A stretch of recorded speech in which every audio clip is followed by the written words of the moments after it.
The unusual power of this architecture, the substance of its marrow, was holding them together like this, with the thrill of such care, just like the kind spider web caresses the mist of the morning.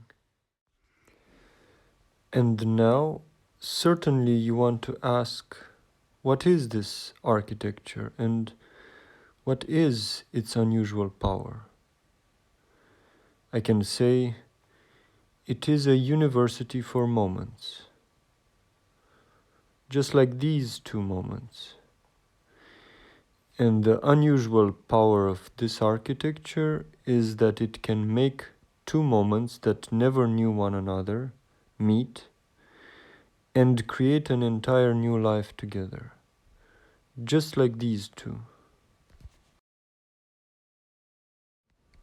Can you tell me about these two moments? Yes. This red one, as you can plainly see and touch, is the exact boiling of the inner contours of the blood of a child that is alone. The blood will boil until reaching the sentence. My friend is not here with me, but I can decide to feel exactly as if my friend were right here playing with me.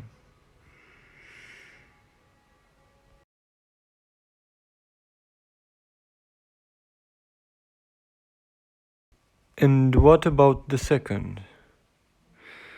Well, the second is made up of all the inescapable walls of a prison.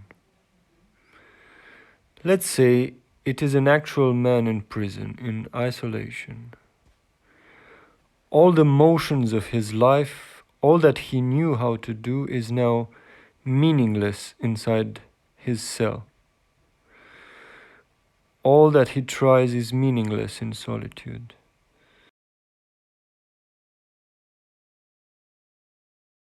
So he feels like invisible walls around, blocking every possible movement, killing him bit by bit, closing in on him, until he cannot find any will to live anymore, and reaches the sentence, I shall kill myself. Okay, so now they meet, these two moments, in this new peculiar space, this university for moments, as you call it. And then what? Well, as it is plain to see, the boiling blood of the child starts to spread onto the empty walls of the university, taking all kinds of forms according to the sentence that defines the moment.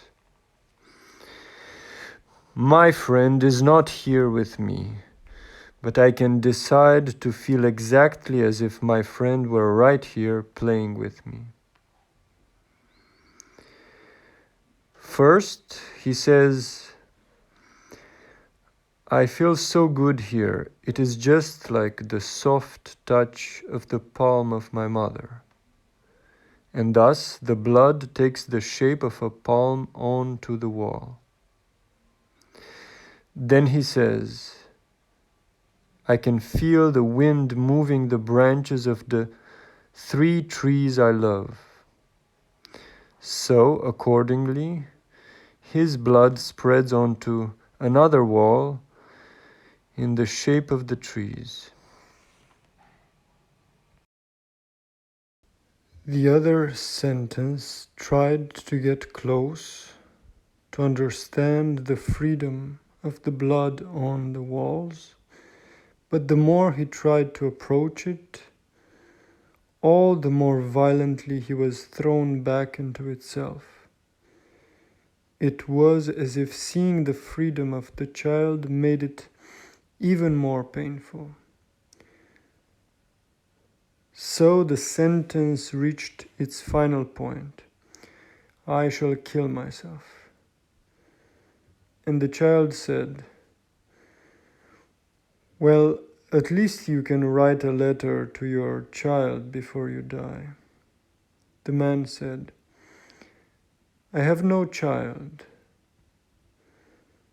The blood on the wall replied, what about me? Am I not your child? I guess I could write a few last words for my dear ones. But my heart is full of poison. Why would I give such a gift? The child said, no one can feel what is in your heart, so you can write whatever words would make them happiest. No one will ever know the truth. So decide what is the brightest gift you can give them. With his own blood, the man started to write on the walls the best thing he could think of. He imagined that the best thing that can happen in prison is to suddenly have a revelation.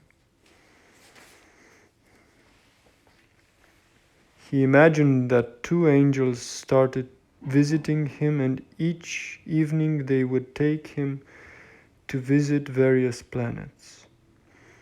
He thought this would make his family happy. But he became gradually so fascinated by the possibility of something like this happening that he continued to imagine these adventures with the two angels in great detail. He continued for months and months until it became a novel. The novel became wildly successful. Thus, a new life opened for the imprisoned man. A world much vaster than many of the people that live in freedom.